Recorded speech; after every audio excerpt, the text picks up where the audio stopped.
Good afternoon. I'm Joe Broadhurst, and you're listening to a CKUT special presentation. Joining us from Boston on the phone is Professor Noam Chomsky. Good afternoon, Mr. Chomsky. Hi, glad to be with you. Mr. Chomsky has agreed to answer questions from several members of the CKUT News Collective. In the studio, I'm joined by Mr. Dave Tassium, Ms. Brett Story, and Mr. Scott Bourne. Each member will have approximately 18 minutes, and we'll begin with Mr. Dave Tassium, who has been with the collective for 6 months. Mr. Tassium. Hello, my questions are essentially media related. And my first question, we're all fairly aware of what the U.S. is prepared to accept in the ex-Soviet republics of Central Asia. But what about the Ukraine? Could the Orange Revolution be chalked up to something positive that the U.S. has finally done as an imperial force? Well, the U.S. didn't have much to do with it. It was coming from inside the Ukraine. The Ukraine is sort of split. There's an eastern part and a western part, even geographically. The eastern part is mostly the old manufacturing section, working class, and so on. The western part is more oriented toward Western Europe. It's this bigger range of professionals and people who want to be part of Western European society. And the split was approximately that. It was kind of a class split. And the ones who want to be part of Western society are, they'll have more formal democratic systems, probably less in the way of support systems for working people and so on. In some respects, like West and East Germany were. So there's a split, and the United States is, of course, on the side of the more westernized ones. But the developments, I think, as far as I can see, were mostly internal to Ukraine. A year later, we don't see much of a positive upswing in Ukraine, though. It's true, isn't it? Yeah, but look what happened after the fall of the Berlin Wall. I mean, after the fall of the Berlin Wall led to what more or less happened is that the old Communist Party hierarchy figured they would be better off if they became like the typical third world elite. Which is what they become, very corrupt, many of them very wealthy, and so on, oligarchs, etc. But for the population, it was just a total disaster. I mean, there was an economic and demographic disaster in Eastern Europe. Nobody knows the numbers, but the extra deaths over the expected in Russia are estimated at somewhere in the 5 to 10 million range. I mean, that's almost at the level of Stalin's purge in the 1930s. And the economy went in a total tailspin. It became pretty much a third world economy. I mean, it's not badly off, but that's because they have a lot of resources. So you can sell a ton of oil and so on and so forth. But it's basically robbing resources to enrich sector of people who are very tightly linked to the West. If you visit Moscow, I've been there, but I read and am told it's there's all the glitter of fashionable sections of New York, maybe more. But that's true of every third world country. On the one hand, tremendous concentrated wealth and elegance and high fashion and so on. Right next to very serious masses of serious poverty and even misery. That's the third world. That's basically what they became at a huge human cost and an enormous blow to the economy. Ukraine, that hasn't happened at least, but it's right. There hasn't been very much in the way of change, and I wouldn't really expect it. I'm going to shift over to Iraq now and ask a question. And many seem to claim that after fumbling the ball initially, the media is now, mainstream media, doing a better job on Iraq coverage. Could you comment on that? Well, frankly, I think the job is just shockingly embarrassing. That's not the U.S. media. It's all the Western media, as far as I know. I mean, suppose we were in Nazi Germany, let's say, in 1943. Would the only question be, how can we make sure that our efforts are a success? Is there a better strategy? Did we make a mistake by starting a two-front war, and maybe we should do something else to try to make it work better? And was that the only question that could be asked? Listen, just driving in this morning, I happened to be listening to National Public Radio. It's supposed to be the liberal media. And I happened to be listening to a discussion of this. That's the only question. What went wrong? How can we make sure we succeed? Can we do it better? Were we misled into getting into the war? There's another question after all. Same question that was raised at the Nuremberg trials. What right do you have to invade another country? Why were people hanged at Nuremberg? Because they committed what the Nuremberg tribunals called the supreme international crime, which encompasses within it all the evil that follows, namely the act of aggression, attacking another country. In fact, the German foreign minister, von Ribbentrop, one of the main charges against him was that he participated in a preemptive war, the invasion of Norway on the grounds that it posed a threat to Germany, as in fact it did. But that was considered enough grounds for hanging him. The American justice at the American Chief Counsel at Nuremberg, Robert Jackson, at the end of the tribunal, when notice that the people charged at Nuremberg were not low-level soldiers who tortured somebody or pushed someone into a gas chamber or something. They weren't tried at Nuremberg. The ones who were tried were the leadership, top leadership. Even if they never pushed anyone to a gas chamber, they're the ones who were charged. And Jackson gave an eloquent oration in which he said that these crimes, he said we should recognize that we are creating what he called a poison chalice. We may have to drink from it. If we commit the same crimes, we should be subjected to the same judgment. Otherwise, the trial of Nuremberg is not justice, but just punishment by the victors. Well, okay. Eloquent words. Anybody lived up to it ever since? Let's go back to Iraq. Can you think of a more open and flagrant case of plain, outright aggression? Does that question even arise? No, the only question that arises is, how can we make the best success of it? And that's typical. The same was true of the Vietnam War, outright aggression. The same was true of the U.S. terrorist war in Nicaragua, which in fact falls almost explicitly under the definition of aggression given by Justice Jackson at Nuremberg, although maybe you could just call it international terrorism if you want to be kind to the Reagan administration. Did these questions ever arise? Would the media ever even consider them? Not just the media, the journals of opinion, in fact, the scholarship.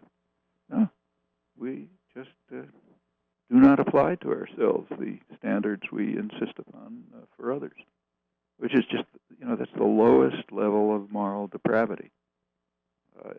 The most elementary moral principle you can imagine is that you apply you apply the same standards to yourself that you do to others. Actually, stricter standards if you want to be serious, but at least the same standards. That's almost unthinkable in Western discourse, not just the media. And from then on, it just deteriorates. Everything follows from the total incapacity even to think the thought that we ought to be subject to the standards we impose on others. Anyone who proposes that is, considered a madman or a kind of lunatic, a conspiracy theorist or whatever, supporter of Osama bin Laden or whatever the latest insult is. An individual scandal that seems to be addressing the issue of why America went to war. And Judith Miller, I'm speaking of that.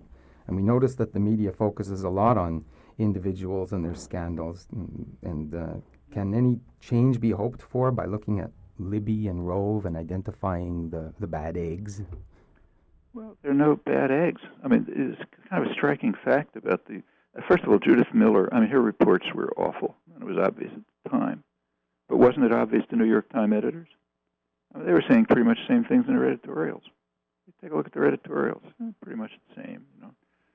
Got to do something. The next thing we'll hear from Iraq will be a mushroom cloud, and so on and so forth. And that's across the board, not just the New York Times. Don't read the Canadian press that carefully, but I'll bet it's the same. Nuances of difference. I mean, there's a very striking fact about the political situation in the United States now. I mean, so striking that many mainstream political commentators have pointed it out. The Bush administration and the Republican Party are in pretty serious straits. There's a lot of popular disaffection with them. They don't like what they're doing. They've gotten themselves into all kinds of domestic and international disasters. But the Democrats aren't gaining anything from it. The only thing that they're gaining is decline in the popularity of the Bush administration. Why aren't they presenting some alternative? Well, there's a reason. They really don't have any alternative to present. They mostly went along with all of this. What are they going to say? Well, there's an alternative path, perhaps, that I've read about in the work of Gary Hart, Senator Gary Hart, who says in a recent book of his, I think it's called The Fourth Power, that America should consolidate itself as a republic, the republic that it once was. And he softly criticizes the imperial aspirations of America. Is that an alternative? Yeah, that's what most of the population wants. But if you take a look at, public opinion in the United States is studied with great intensity. And if you look at public opinion, yes, it turns out that both political parties are very far to the right of the general population on a whole host of issues, including this one. Most of the large majority of the public takes a pretty conservative view of the UN Charter, which rules out very explicitly any kind of preventive war, preemptive war. That's the major war crime. And the public says the same thing. Large majority of the public says that the use of force should not be permitted except under attack or imminent threat of attack, which of course didn't arise at this point. Why did the public, at least the majority of it, support the war? Well, because there was a government media propaganda campaign beginning in September 2002 that really frightened people. Yeah, Saddam Hussein's coming to get us. We got to cower in fear. The New York Times and everyone else was part of it. So yes, people were afraid. Our lives are in danger. We got to protect ourselves. Well, we don't have to talk about that anymore. But the public was driven into war, and that's true on this case, and it's true on a whole range of other cases. So it's a very simple, quite conservative proposal as to how to create an alternative in the United States. Namely, pay some attention to the attitudes of the public, to public opinion. There's an enormous gap between public opinion and public policy. Well, an alternative is to let public opinion have some influence, maybe a significant influence on policy. Or to put it more simply, an alternative is to move towards becoming a functioning democracy instead of a system with formal democratic forms, but very little substance. The public just isn't part of it and knows it, incidentally. It's one of the reasons for the disaffection. So sure, there are alternatives, but the political leadership, the media, obviously the corporate system are not going to push them. They don't want the public opinion to have a role in policy. And there's a good reason when you look at what public opinion is. So take, for example, just take one example. Every roughly February, the administration comes out with a budget. So last February, the second Bush administration came out with its federal budget. Well, immediately after the budget came out, there was a serious study by the major polling institution in the country of people's attitudes toward the budget. Turns out that they're virtually a mirror image of the budget, where the budget was going to go up, population wanted to go down, and this is large majorities, incidentally. So military spending, supplementals for Iraq and Afghanistan, that sort of thing. Budget going way up, public wants to go way down. Where the budget is going down, public wants it to go up, again by large majorities. Social spending, education, renewable energy, huge majorities, support for the United Nations, enormous majorities, and so on. When you get to taxes, a very large majority of the public wants to rescind Bush's tax cuts for the rich. That is for people with incomes over $200,000, which is the major tax cuts. That's an overwhelming majority. The congressional plans are to cut it further. I mean, in fact, it's almost caricature. The opinions and budget are virtually a mirror image. Well, in a democratic society, there's nothing more important than for people to know what their neighbors think. How can you have a functioning democratic society if each person thinks, I must be a lunatic because what they tell me in the press is everybody thinks something else? You know how much coverage this had? Zero. There was a big search by some people who do databases who couldn't find one report, even in a small newspaper, of people's attitudes toward the budget. Well, that's pretty typical. And it indicates, doesn't suggest, a very serious erosion of functioning democracy, which does suggest a very definite and extremely conservative alternative. Let's reconstruct a more democratic society. Nothing about democracy promotion in Iraq, which is a joke. How about democracy promotion right here? I'm Joe Broderston. You're listening to a CKUT special presentation with Noam Chomsky. And now we'll hear from Miss Brett Story, who has been with the CKUT News Collective for 3 years. Miss Story.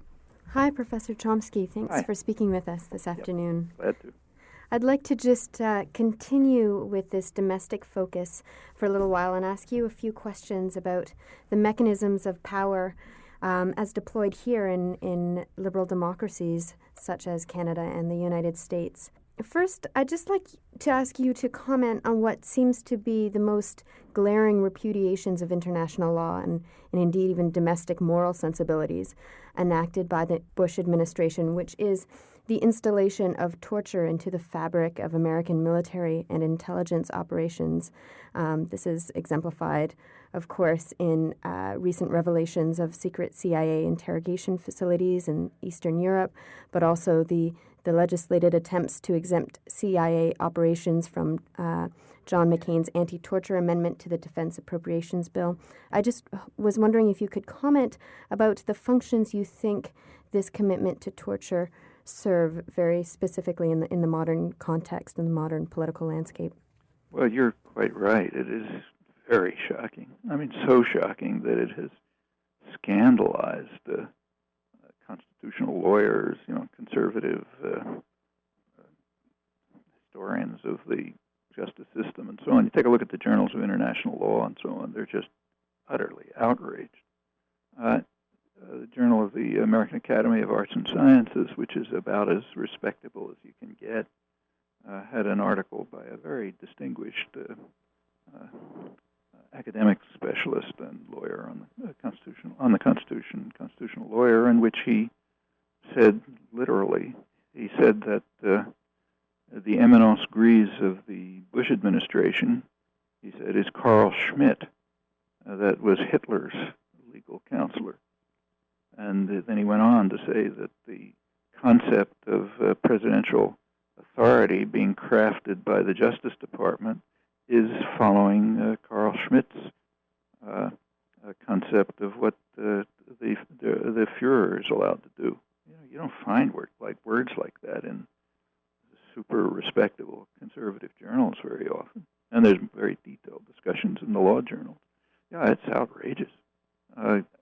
Gonzalez, who was considered too liberal to be appointed to the Supreme Court, he was the president's legal counsel.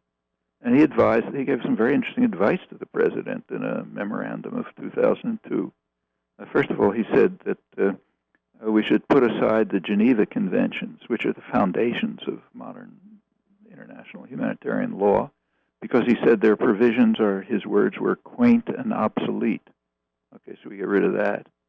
And then he advised Bush as his legal counsel, to formally rescind the Geneva Conventions, elements of them, because he said that would reduce the probability of prosecution under international law.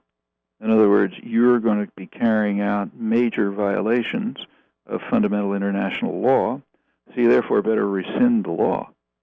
And in fact, that makes good sense because there's, quite apart from international law, there was a War Crimes Act passed by Congress, Republican Congress, incidentally, in I think it was 1996, which makes what are called grave breaches of the Geneva Conventions a war crime that is punishable by death. Okay, yeah, better rescind it or else you're going to be in trouble, even under domestic law. Yes, that's happening, and it's an utter scandal. I mean, how it ranks in comparison with blatant acts of aggression and virtual destruction of another country, I don't know how it ranks with that. You can't make that measure, but it's very serious. The Bush administration is quite openly turning the United States into what's called in the literature an outlaw state, a state that has utter and total contempt for international law and opinion of others and so on. We call that an outlaw state. I mean, it's not that they're breaking entirely new ground on this. Remember that the United States is now the only country in the world that has rejected a World Court judgment. It used to have company. Hoxha's Albania had not done so, but now Albania moved toward the civilized world and accepted the judgment, which leaves the U.S. in splendid isolation, and not on a trivial matter. It's on a matter of international terrorism. The court ordered the Reagan administration, 1986, to terminate its terrorist war against Nicaragua and pay substantial reparations. The U.S. disregarded it, bipartisan rejection, incidentally, media as well. The New York Times simply dismissed the court as what it called a hostile forum because it ruled against the United States, so therefore we can disregard it. Nicaragua then brought the case to the Security Council, where the U.S. vetoed 2 resolutions endorsing the court judgment. Britain politely abstained.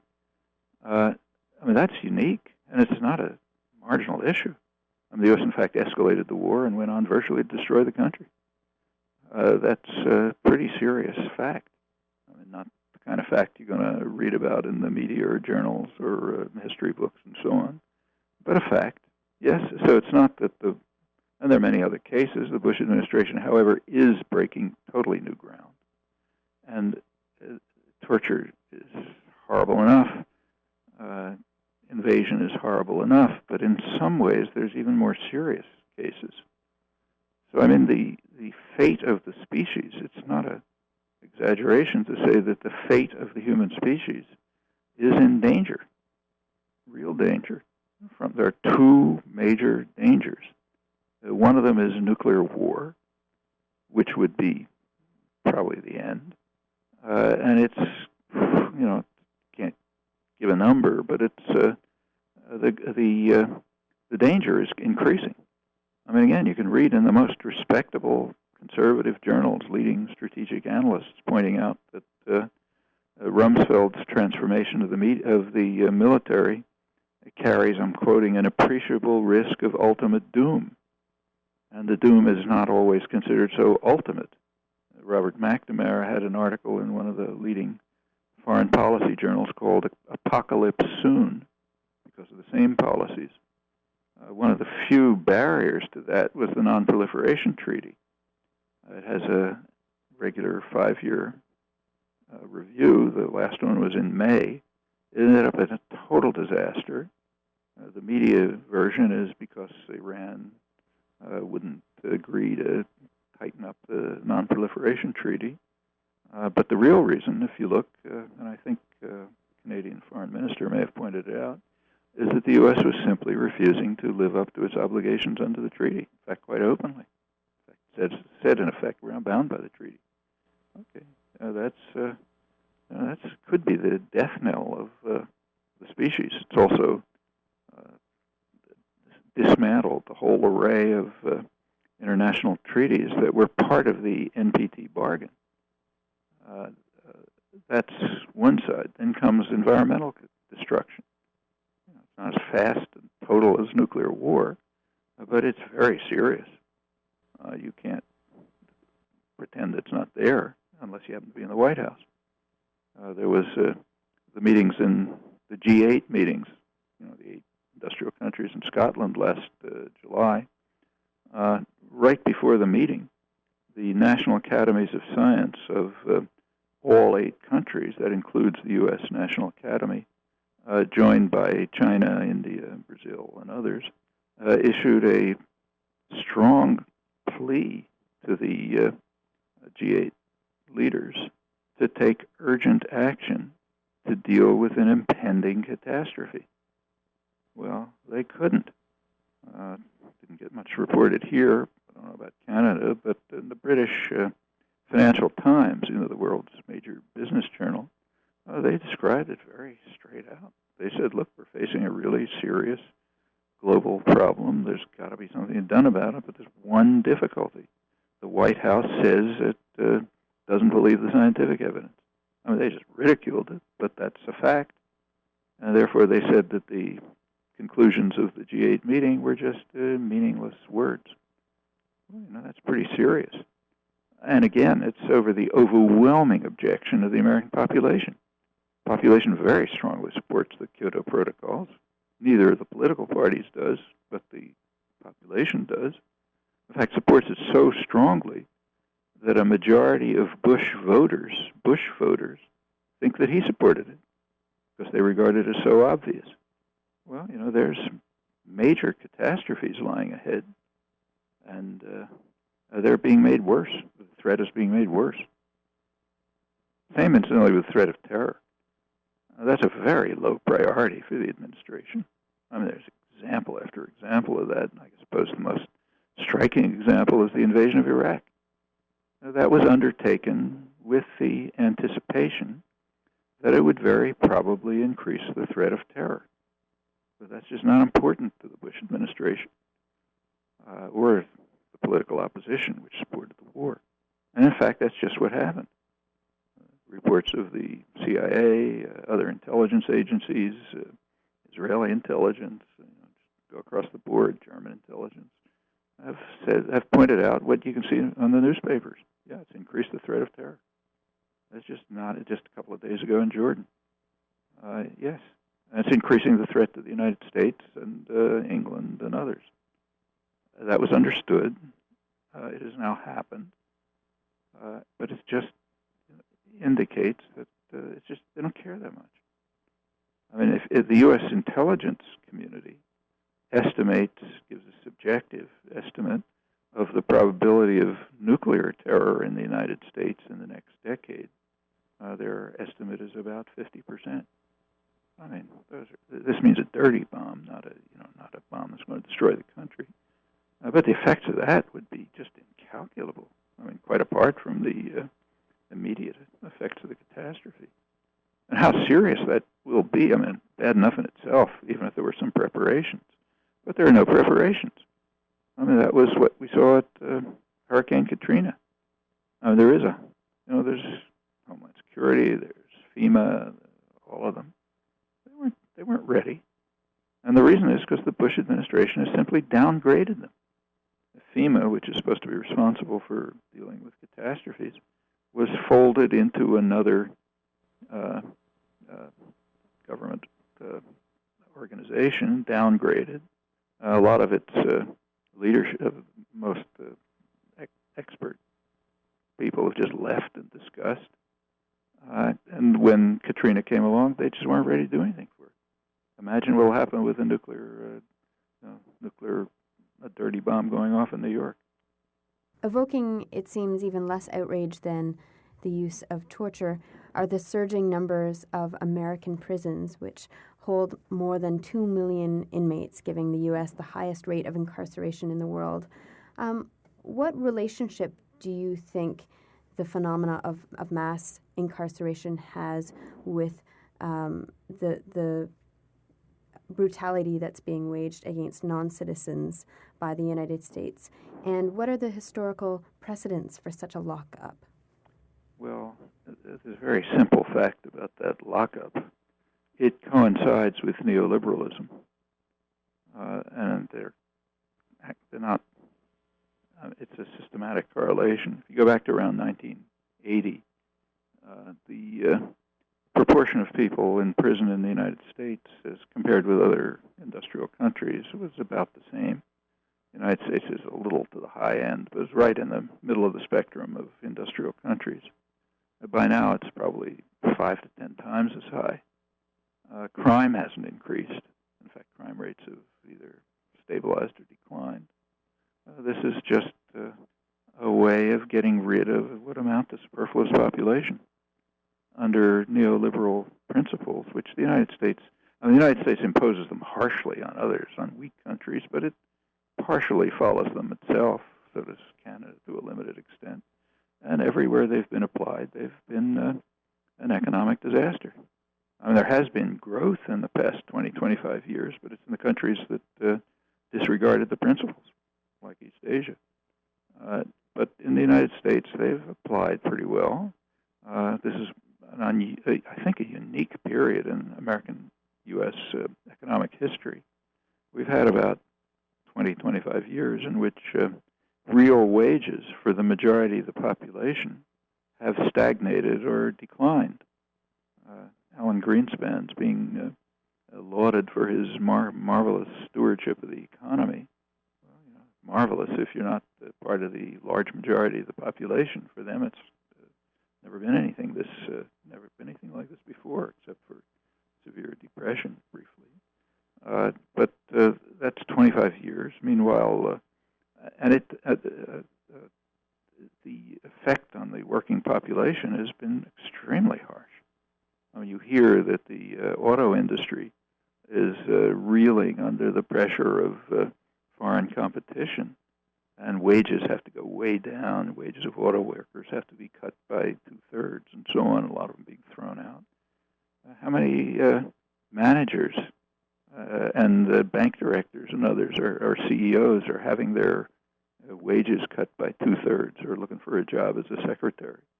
Well, I don't have to answer the question. It's not it's a disaster for the working people. It's not a disaster for the people who own the country. They're doing fine. In fact, what wealth has been created in these 25 years has gone into very few pockets. It's very high levels of inequality have developed, the benefits have declined, and so on. The result is a lot of social dissolution. In fact, there are measures of what are called social indicators. How society actually works. Child malnutrition, youth suicide, abuse, crime, things like the whole collection of indices. From about right into the mid-1970s, they kept improving. In fact, they very closely tracked economic growth. So more economic growth, better the social indicators. In the mid-70s, they separate. There's increasing economic growth, not as much before, but it increases. But social indicators start to decline. In fact, by 2000, the last time it was estimated, it was about at the level of 1960. Well, this leaves a substantial, basically superfluous population. People, do it. You want to get rid of them. It happens that there's a very close class race correlation, and on top of that is a whole history of racism. So you got to get rid of these people somehow. If it was, say, Colombia in South America, you carry out what's called social cleansing. You murder them and leave them under a bridge or something. But we're a civilized country, so you throw them into jail. The mechanism is primarily a so-called drug war, which is crafted so that it targets the most poor and depressed parts of the population. And I think about, I forget the exact numbers, but something like 50% roughly of people in federal prisons now are on drug-related charges. It has nothing to do with use of drugs, doesn't have any effect on it, in fact. And they're mostly, a very high proportion of blacks. And the number of women is increasing sharply. In fact, the number of there was just a study by, I think, UNICEF of the number around the world of children who are in prison with life sentences and no possibility of parole. Right? Children. Well, it turns out that the United States has more than the rest of the world combined by a large factor. I wish I remembered the numbers, but almost all of them were in the United States. The only other countries mentioned, I think, were Israel, Tanzania, maybe China, but with much smaller numbers. I mean, it's absolutely shocking. Children for life sentences. A lot of them were children who were, at the scene of some place where a murder took place, like black kids involved in a robbery attempt and somebody else kills someone. Okay, he's in prison for life. And it doesn't have anything to do with. Partly it's a way of getting rid of people you don't want. Partly it's a way of contributing to fear in the general population. You manipulate. One of the ways to control people is by frightening them. So you frighten them with, Hispanic narco traffickers are going to destroy us, criminals on the street. In the case of Reagan, it was black women driving in their Cadillacs to the welfare station to pick up, to steal your hard-earned money. One thing after another. And if you're going to frighten people, you have to make them punitive. You have to carry out punishment. Okay, doesn't do them any good, but somehow enables you to control people who you're in fact shafting. I'm Joe Broderston. You're listening to a CKUT special presentation with Noam Chomsky. And now we will hear from Mr. Scott Bourne, who's been with the CKUT News Collective for 1 year. Mr. Bourne. Professor Chomsky, President Chavez has stated in a speech at the People's Summit in Mar del Plata that the peoples of the Americas have killed the proposed free trade area of the Americas. What are your thoughts on this and on the prospects for free trade agreements in the Americas as they've been envisioned, for example, by the U.S. government? Well, I think Chavez is correct. They killed the proposals. However, if he'd asked me, I'm not his advisor, I would have told him not to call them free trade agreements because they're not. They're not free trade agreements. Very far from it. The agreements like NAFTA and FTAA and World Trade Organization rules have highly protectionist elements. In fact, they have one core part of them is guarantees for monopoly pricing rights for major corporations at a level that has never existed before. That's the so-called TRIPS, intellectual property rights. If there had been any rules like that in place, while today's wealthy countries were developing, the United States would be pursuing its comparative advantage in exporting fish and fur.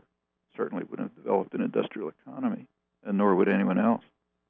But those are the rules that are put in place, and those are to ensure very high profits for a long time to come for the private tyrannies, which is basically what corporations are, which rely very heavily, just to make it more ironic, rely very heavily on research and development in the state sector. State sector is the dynamic core of the economy. And yes, then they pick it up and market it. Now they're given monopoly pricing rights. I can't think of anything that's more opposed to free trade. Quite apart from that, a large part of the trade agreements has nothing to do with trade. It has to do with ensuring the rights of investors.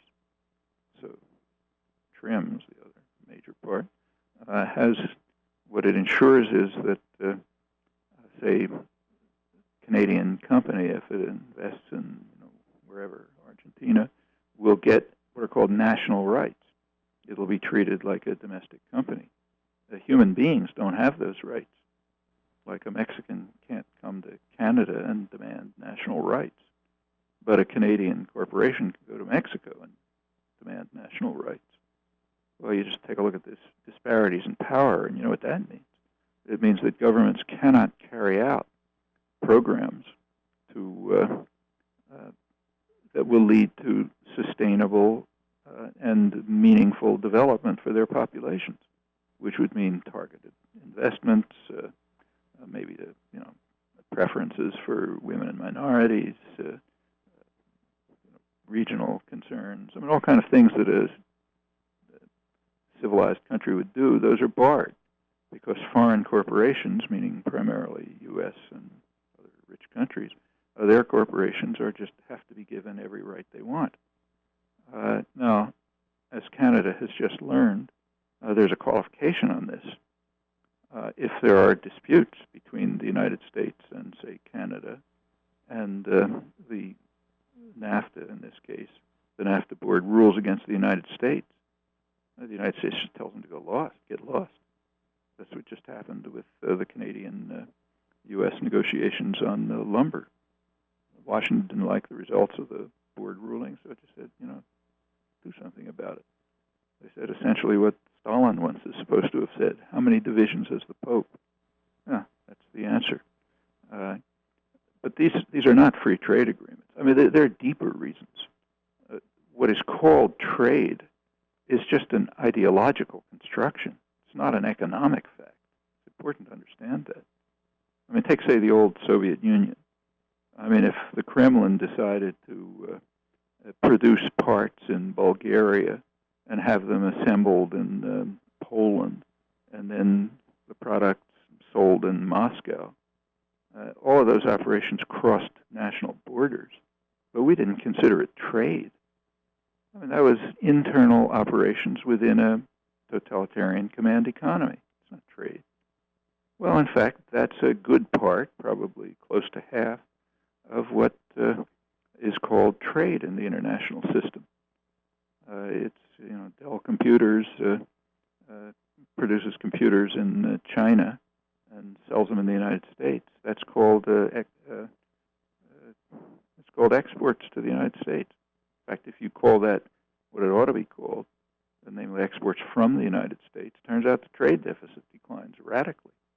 But it's not trade. I mean, if parts are assembled in Indiana, sent to Mexico, produced in Indiana, sent to Mexico to be assembled, and then sent back to the United States to be sold in Chicago, we call that trade between Mexico and the United States. It's all internal to a command economy, let's say General Motors. It's internal, which is a totalitarian system, of course. So it's internal to a totalitarian command economy. Now, that's not a small part of what's called trade.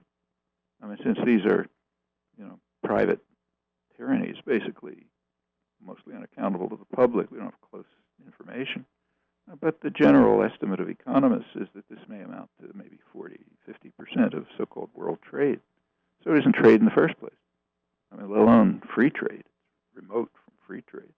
I mean, the things that people discuss, like, say, agricultural subsidies, those are real, but they're at the margin. And this is all quite apart from the fact that the core of the economy is the state system. I mean, you use computers, and you use the internet, and you fly in airplanes, and you buy goods from that are produced in China and come over on container ships. You use medicines and so on. Most of the basic research and development on that is paid for by the public. It comes straight out of the state system. I mean, often for decades. Computers and the internet were in the state system for about 30 years before they became, the public had paid enough to make them marketable, and they're handed over to private corporations. I mean, we're very remote from anything resembling market societies or trade or anything like that. So it shouldn't be called free trade in the first place, or trade even. It's just another mechanism for guaranteeing the rights of the powerful, which is not very surprising. Who writes the rules? And whatever these things are, they're certainly not agreements. Like, take, say, NAFTA. And it's called the only true words, correct words in the phrase North American Free Trade Agreement are North American. It wasn't about free trade, and it certainly wasn't agreement. At least if people are part of their countries, it was opposed in Chavez also stated in the same speech that he knows the U.S. government has plans to invade Venezuela, and that if it carried out these plans, a 100 Years' War would begin. Can you comment on the significance of the statement? It's not paranoid. I mean, the U.S. did support a military coup in 2002 to overthrow the government. It, in fact, was the only country in the hemisphere to support it. And Washington had to back down, first of all, because of enormous protest in Latin America, where people regard democracy a little more seriously than in Washington, and partly because just the popular response in Venezuela restored the government. After that, the U.S. has moved to subversion. Again, it's pretty open. I mean, the U.S. is carrying out what it calls democracy promotion initiatives. That means spending for anti-Chavez organizations. I mean, suppose, just going back to the media again, suppose that Iran had supported a military coup in the United States, and then, after the coup failed, it turned to subversion in the United States by funding anti-Bush organizations in the United States. I mean, would the Globe and Mail think there's something funny about this? I mean, would it be commented on? Well, does anybody comment on what's happening in Venezuela? I mean, the U.S. decided that officially it's charged as being a non-democratic country. It doesn't matter what the people of Venezuela think. I mean, Chavez is running about 80% approval records. Venezuela leads the Latin America in support for the elected government by a considerable margin. Democracy is regarded as the preferred form of government in the Andean region in one country, Venezuela, about 75%. The others, it's all about 45%. This just doesn't matter. I mean, what do people matter? We're the ones who decide whether it's the right government for them. So sure, he has plenty of reason to be concerned.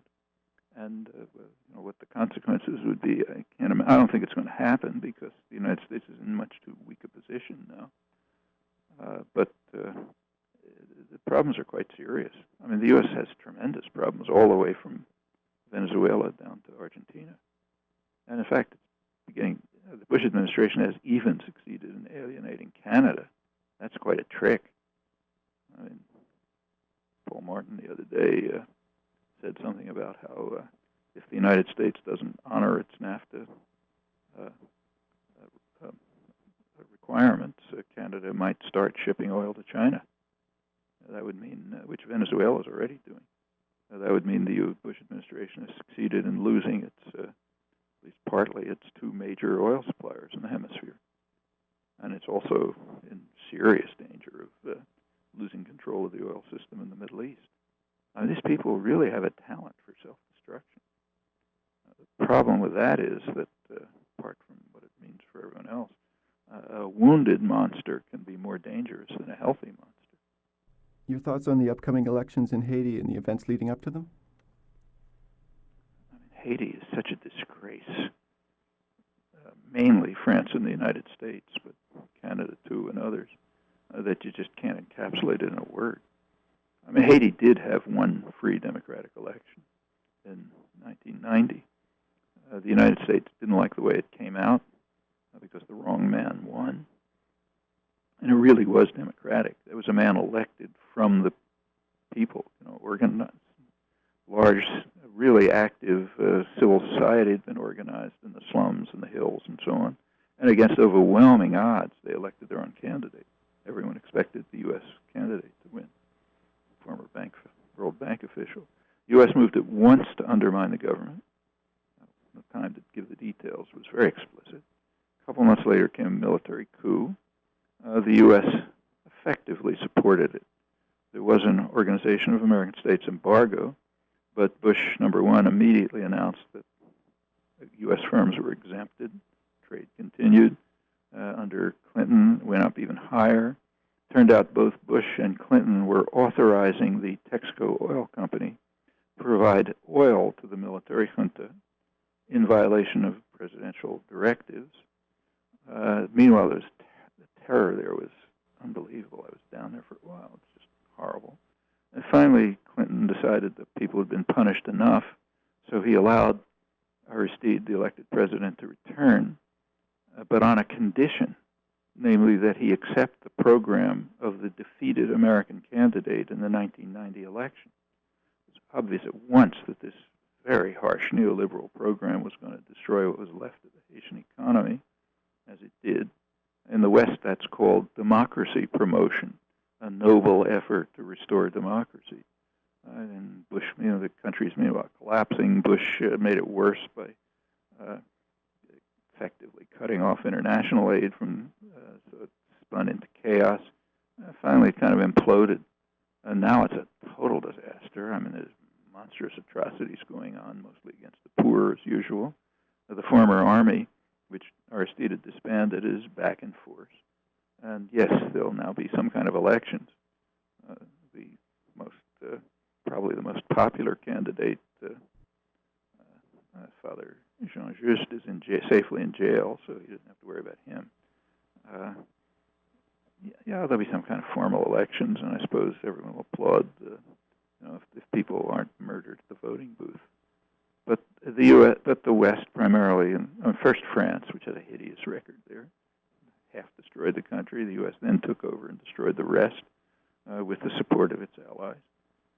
And now it's a wreckage. I mean, you don't know if the country's going to survive another generation. I mean, the people are amazing. I mean, they keep struggling. They keep fighting for their rights. I mean, they had a democratic election in 1990 that the U.S. can't even aspire to. I mean, there's no way for the population in the United States to elect their own candidate. I mean, there isn't the basis in civil society doesn't exist as it did in Haiti. But they keep on and they keep trying, which is astonishing. It's the way they resisted the terror, or 200 years of attacks by Western countries. How long they can go on, I don't know. Not unless we help. You've mentioned it briefly here before, but can you discuss your present assessment of the U.S. occupation of Iraq and the prospects for its people? Well, the occupation is, first of all, a crime, period. That's number one, major war crime. Secondly, on top of being a crime, it's a disastrous occupation. We've just passed, it's just a year since the major study appeared in the Lancet, the major British medical journal, of estimated deaths in Iraq since the invasion-related deaths. I mean, at that point, the highest probability estimate was about 100,000. This is a very careful study by leading specialists in the United States and Iraqi specialists. Just past a year. By now, it's way higher than that. Malnutrition has about doubled to the level of Burundi, according to the latest studies. It's worse than Haiti or Uganda. The country is such a catastrophe that it's literally impossible to report from it. I mean, the reporters are mostly holed up inside the highly fortified green zone, or if they get out, it's under heavy military guard. There's been nothing like that in the past. It's a complete disaster. I mean, it's pretty hard to find out what Iraqis think, but there are studies. The British Ministry of Defense did a study last August of public opinion. It was supposed to be secret, but it was leaked to the right-wing press in England. The Daily Telegraph and the Independent picked it up. Their report said that I think it was 82% of the population want the occupation forces to leave. Close to half the population support attacks on the occupation forces. 1% said that the occupation forces gave them more security. And that's British Ministry of Defense poll. There's a couple others which are more or less similar. But we can't be certain about it. In a country that's this much of a wreck, hard to tell what people think. The country is being taken over by pretty brutal militias. The Shiite militias, the Sunni areas, an insurgency has been created by the occupation, which is extremely brutal in the mostly Sunni areas, but now it's all over. They're also carrying out terrorist acts elsewhere. It was in Jordan the other day. The Shiite areas are largely under the control of the Badr Brigade,